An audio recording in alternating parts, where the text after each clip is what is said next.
So today we're going to be talking about the Sendak Artist Roll by Peg and All.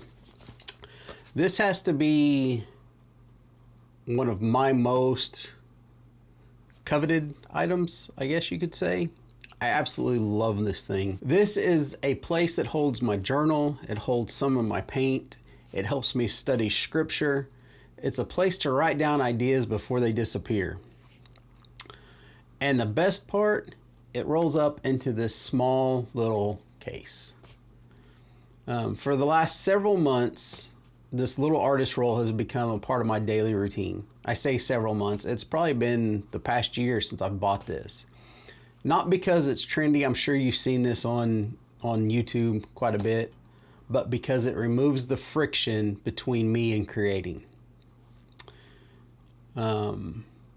So what's going on, everybody? I'm Jimmy. Today I want to show you one of my favorite things that I own. This is my Sendak Artist Roll by Peg and All.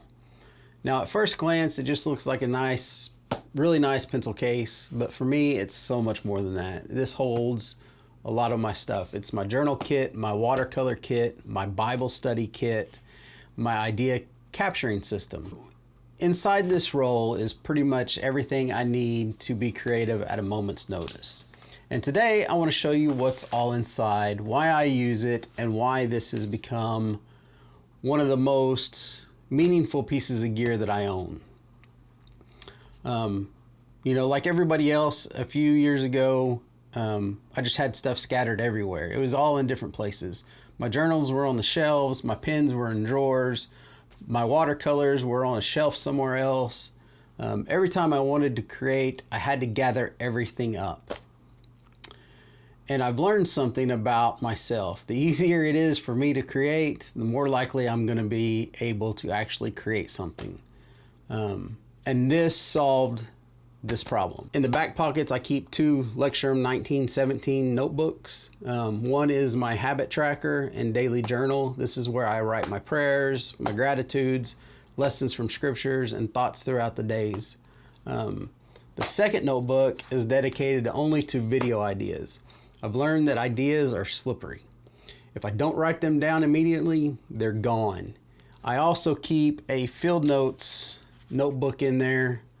That way, as I'm walking throughout my day at work or whatever, I can write down ideas, video ideas, whatever comes to mind, I can write it down in here. Then as you open this up, in this back pocket here, I have another notebook.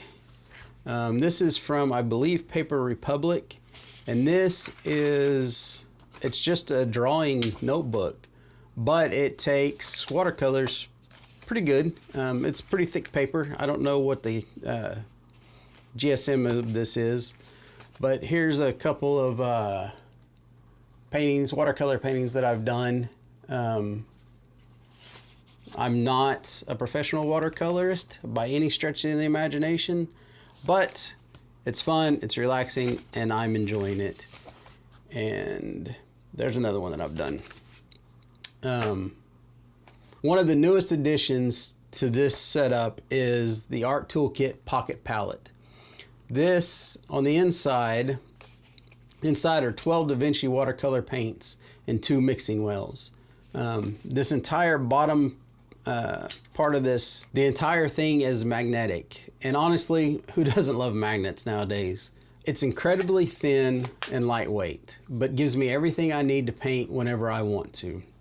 The brushes I've chosen for this are from a company called Elk, I think is how you pronounce it.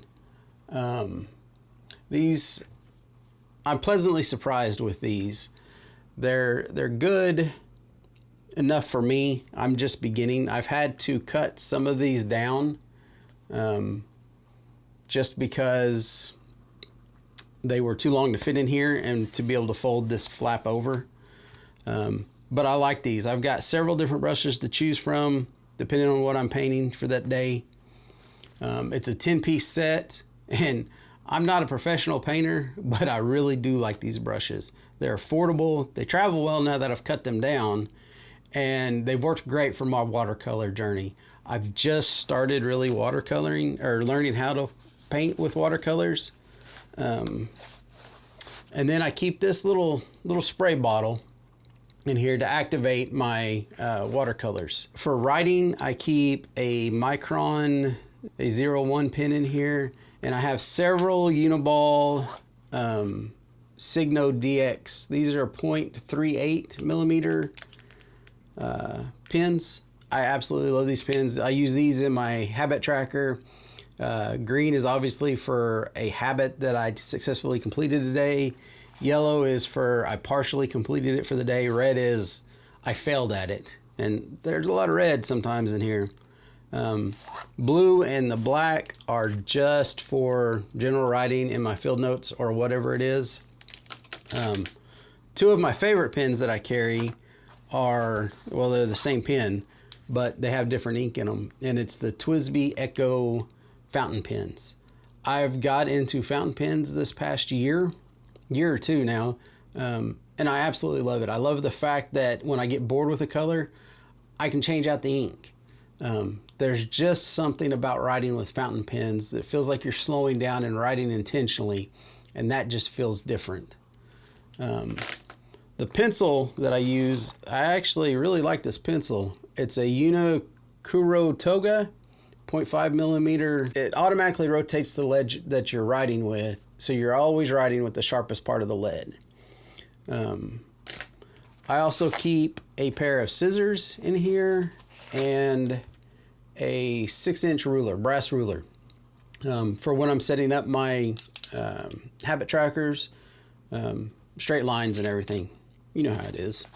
And then if I need to fold paper and get a really sharp line, I keep this bone paper folder.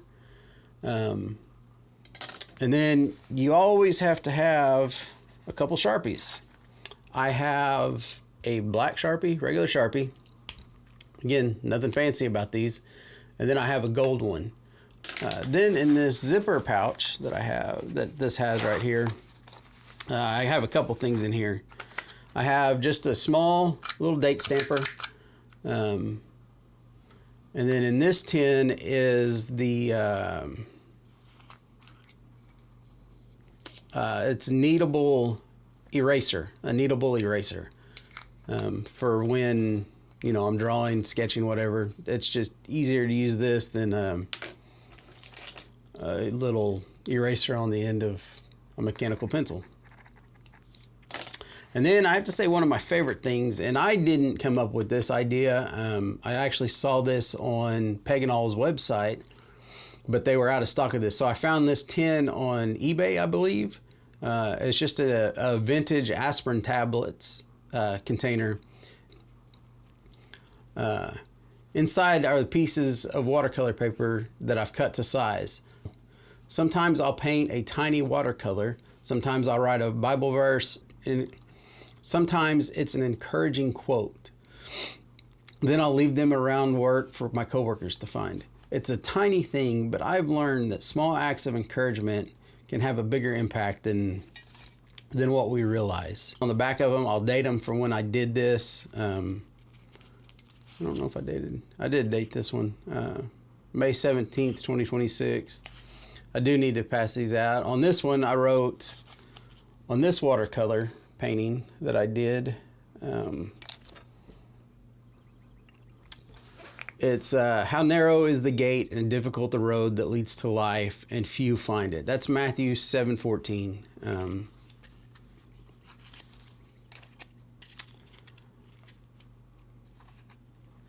And like I said, you know, I've learned that small acts of encouragement can have a bigger impact than we realize. You know, I've noticed something else. Everything is trying to speed us up in life. There's notifications, there's emails, there's social media, algorithms. But these tools do the opposite. These slow me down. When I journal, I'm not scrolling. When I paint, I'm not checking notifications. When I read scripture, I'm focused. And honestly, I think we need more of that. The artist role won't make me a better photographer. It won't get me more YouTube views. Well, it might do that. And it's definitely not the most expensive piece of gear that I own. but it's one of the most valuable, because inside this one roll is everything I need to slow down, to think, to learn, to create, and maybe most importantly, to be present. You know, I'd love to know what you think about this. What areas could I improve on? Do you carry any creative tools with you every day? A journal, a sketchbook, a Bible, a camera? Let me know in the comments down below, and thank you so much for watching. And remember, stay the course, and I'll see you on the next one.